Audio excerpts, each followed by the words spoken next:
ଆସନ୍ତୁ ଆଜି ଆମର ଟୁନା ପାଢୀ ଆଜ୍ଞା ଅଛନ୍ତି ତାଙ୍କୁ ଗୋଟେ କିଛି କ୍ୱେଶ୍ଚିନ୍ ପଚାରିବା କଣ ତାଙ୍କର ମତାମତ ଦଉଛନ୍ତି ଜାଣିବା। ପାଢୀ ବାବୁ ଆଜ୍ଞା ଆରେ ନମସ୍କାର ଆଜ୍ଞା।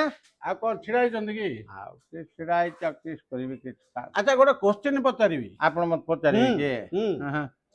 ଲୋକ କହୁଛନ୍ତି ଯେ କୁଆଡେ ପରିଶ୍ରମର ଫଳ ଭାରି ମିଠା ଥାଏ, ସେଟା ସତ? ନାଇଁ ଆଜ୍ଞା ହଁ, ଏହା ତୁଚ୍ଛା ମିଛଟା।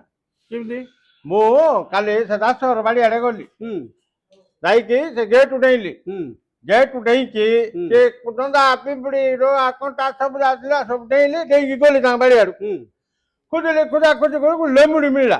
ହଁ ସେ ଲେମ୍ବୁଟାକୁ ଧରିକି ଆଇଲି, ହଁ ଆଇ ଘରେ କାଟିଲି, କାଟି ଖାଇଲେ ଆମ୍ବିଳି ଯେ ଆମ୍ବିଳି। ହେ କିଏ କହିଲା ପରିଶ୍ରମ ଫଳ ମିଠା? ଆମ୍ବିଳି। କି ଲୋକ ଏ ବାବୁ ତମେ? ଆଉ ଏ ପରିଶ୍ରମର ମିଠା ଫଳ ମିଠା ମାନେ କଣ ଜାଣିଛ?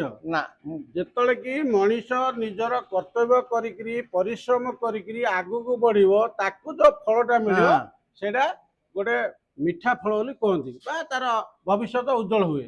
ଆଉ ତମେ ଲେମ୍ବୁ ଚୋରେଇକିରି ଖାଇଦେଲେ ସେଟା ମିଠା ହେଇଯିବ କି? ମତେ କିଛି ଜଣା ଆଜ୍ଞା, ମତେ କଷ୍ଟ ଫଳ ମିଠା ବୋଲି ଅର୍ଥ। ମୁଁ ଗଲି ଗଲା ଦାସର ବାଡ଼ିରେ ପଇଲି, ଲେମ୍ବୁଡ଼ି ଆଣିଲି, କାଟିଲି, ତମର ଖାଇଲି। ଏ ଜ୍ଞାନ ପେଁକେ ତମକୁ ଚାକିରି ମିଳିଲାନି, ଅଟୋ ଦୋକାନ କରି ବଇଛ ତମେ। ଭଲ ପାଇଟି କାହିଁକି କହିଲନି, ତାହେଲେ ମୁଁ ଜାଣିଥାନ୍ତି। କି ମୋ ଆରେ ବାବୁ, ତୋ ପତେରେ ଏଡେ ବଡ କାହାର କଷ୍ଟ ଭୁଲ? ପଡିଲି।